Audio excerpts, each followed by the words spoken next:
Jama'ar ku saurara Peace Dawa Media, as you can see, Sheikh Muhammad Awal is live at the Peace Dawa Media studio in the office right here in Ashanti region, Kumasi Ashanti region, inshallah. Sheikh want to talk about something, just a little bit about how to raise kids in Islam. Islamically way of raising your kids, especially those in the western part of the world, and even those in Africa. So a lot of times, it's a lot of things happening between the parents and the kids. Inshallah, so I think I will give the mic to Sheikh Muhammad Awal. Inshallah, so make sure you share this program as soon as you join us. Share so someone can also join us and also get the information from Sheikh Muhammad Awal Zaitoon. Inshallah. Assalamu alaikum, Sheikh. Wa alaikum assalam wa rahmatullahi ta'ala wa barakatuh, Haji Khalifa. So Sheikh, Bismillah, Sheikh, as you know better than even I, like how to raise your kids Islamically. That is what I want you to, talk a little bit about it, so our audience can also benefit from that. Alhamdulillah Rabbil Alameen. Inna alhamdulillah allazi hadana lihaza wa ma kunna linahtadiya lawla an hadana Allah. Wa salatu wa salamu ala khatimil anbiya'i Muhammad bin Abdullah alayhi afdalu salat wa taslim wa alihi wa ashabihi wa man ittaba'ahum ila yawmiddin wa ba'd.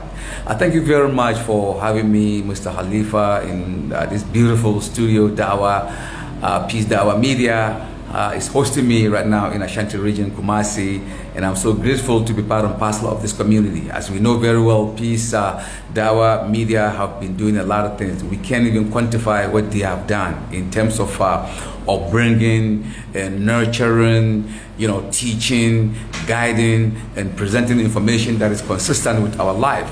So it is our duty to play a role to make sure that whatever we do, especially in terms of Islam, people have benefit from it. And today, I'm going to be talking about child upbringing in Islam.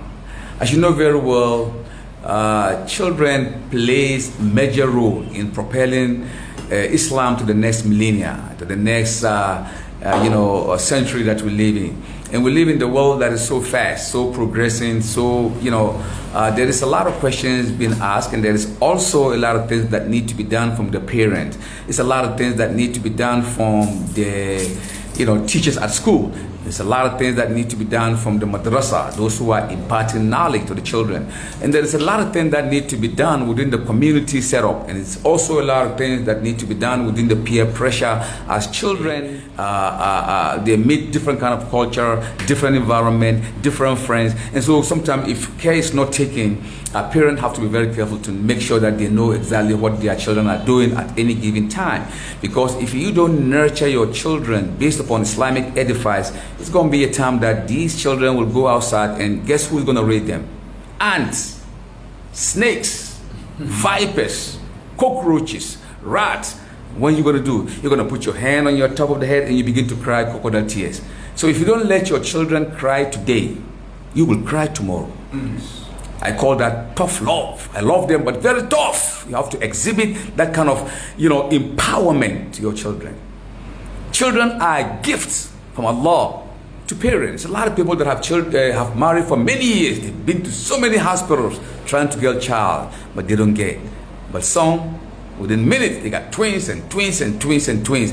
And Allah is the one that gives. So when Allah gives you children, you are expected to nurture them.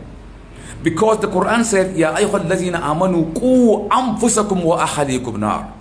All you who believe, protect yourself and your children and your parents and all those under your umbrella. It is your duty. Because eventually, Allah will look upon the way you raise your children at the time that you are raising them. There is a book written by Chinua Achebe, one of the celebrated, writer in Africa, who lives, an Igbo person that lives in Nigeria.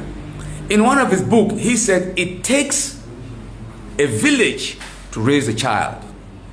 What he's saying is that, don't think I have my child, I'm going to take him to England, let him get educated. I'm going to take him to Cambridge, Oxford, Yale, Princeton. I'm going to take him to the highest high of education. Fine.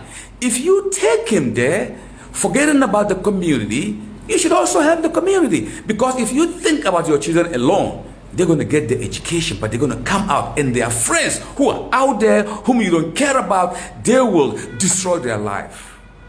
So Achube is saying it takes a village to raise a child. In other words, if you have a child, it's not just you, it's for the whole community. And so therefore, the way you want to raise your children, even if you can't raise somebody's children, at least pray for him, at least advise them, at least give them that leverage, give them the platform to also become whatever they want to become. Maybe their children, their family or a parent don't have what it takes to make them become a PhD or holders and stuff like that. You got the chance. Look, it is your duty to get one of the children or the child in the community, also take care of them. But if you think about yourself, my son, my daughter, you'll be surprised. He go to school, you pay big money, he's going to come out with 0 credits. And he tells you, I'm going to school, but he doesn't go to school. He hung around with the bad boys. Yeah, and they're going to mess him up. So what you going to do? It's about time that we think and rethink about what Chinua Achebe have said. It takes the whole village to raise a child.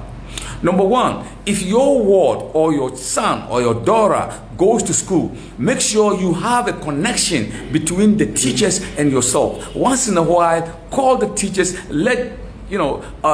try to know what they're going through. How is the class work? How is how is he doing in this subject, in that subject? You have to be part and parcel of it, because if you take yourself away from your children thinking that the teachers will raise them, you are lying. Because charity begins at home. It begins at home. When the child comes back from work, from school, from madrasa, from whatever education, bring him, just learn, how did you do this? How did you do that? The child will eventually get connected with you because you show concern to whatever he's doing. But if you think, I'm going to pay big money, big bucks. Matter of fact, my child go to a school that pay dollar bills. Okay, you pay. The dollar is not going to help you. The part that you play to nurture the children are so very important that children would like to see that. If you're raising your son or your daughter in the house, make sure you give them a chore to do. What I mean by a chore is that let them do something in the house. Say, look, Muhammad, take care of the kitchen. Or Maryam or Hajia, take care of the backyard. Take care of, distribute work for them. Let them know. Let them begin by doing something. Don't let them feel like they are dada, and whatever they do, they could do and run away with it. Make sure you become part and parcel of their life. If you don't do that, the other way, the other side of the coin is the one that is going to take care of your children. And you're going to put your hand on your head and you're going to start crying. And who causes that? You. Once in a while, get your child very close to you. The Messenger Muhammad sallallahu alaihi wasallam, in one of the hadiths which we read from Anas ibn Malik, he said the Messenger sallallahu alaihi wasallam, anytime he passed around the children, he hold them, he kiss them, he make them feel like they are important. Gone are the days when today parents don't even have time with their children. To hold the child closer to you, to give him a kiss, to give him a peg is something that is like, we don't see that at all. All what you got to do when you come home, scold at them, yell at them, or punish them, beat them up. If you do this, they're going to be scared of you and they're going to keep distancing themselves away from you, I'm not saying don't spank them, discipline them, but there's going to be a time that you need to bring them closer to you. Now, if you keep doing that, I'm telling you, whatever they face outside the house, they're going to come back and tell you. If they have any problem, they will come back and tell you, because you have opened that line of communication between you and them. There shouldn't be any barrier between you and your children. They are a trust for you. The Messenger said, anyone who doesn't kiss and hug his daughter or his son is not amongst us. Anyone who doesn't exhibit love to children, holding them, kissing them, should not sit with us. Matter of fact, the Messenger have cut across you who's acting this way and him. It's all about love. It's all about showing kindness and compassion to children. That's what children like.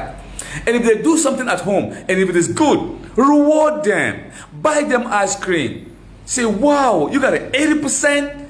Man, I'm going to buy you brand new syndicates. But next time, try to do 90% or 85%. So the child, when he sees that whatever he do it right, and the parent reward him, he's going to exhibit more energy. He's going to learn some more. He's going to be serious.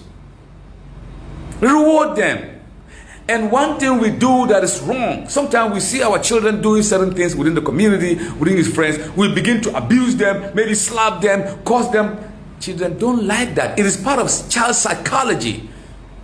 Warn him, tell him something nice. But if you beat him in front of his friends, his peers, once they go outside, they're going to mock him, and they're going to laugh at him, and he's going to feel that pain, and that pain will never go away. There is a way to talk to them. Talk to them nicely. The Quran says, وَقُولُوا لِلنَّاسِ حُسْنًا تَقُوا اللَّهَ وَقُولُوا لِلنَّاسِ حُسْنًا. Fear Allah and speak to mankind soft, beautiful, nice word. Even your enemies deserve beautiful words from you. Your enemies. Your enemies. The one that trying to put you in the gutter. The Quran have even make us to understand ولا تستوي الحسنة ولا السيئة ادفع بالتي هي أحسن فإذا الذي بينك وبينه عداوة كأنه. All these things there. Your enemy, exhibit goodness to him. What about your children? The one that you scoop down to bring him back to bring him on earth. So it's about time that we have to reflect some time. Don't let emotion take you. Don't say, I'm so busy, I'm here, I'm in Takoradi, I'm in Kumasi, I'm in Kano, I'm here, I'm so busy so much. I know Brother Khalifa want to have an interaction with me. You know, he knows me very well. You open the door, I'm going to keep going till that kingdom comes.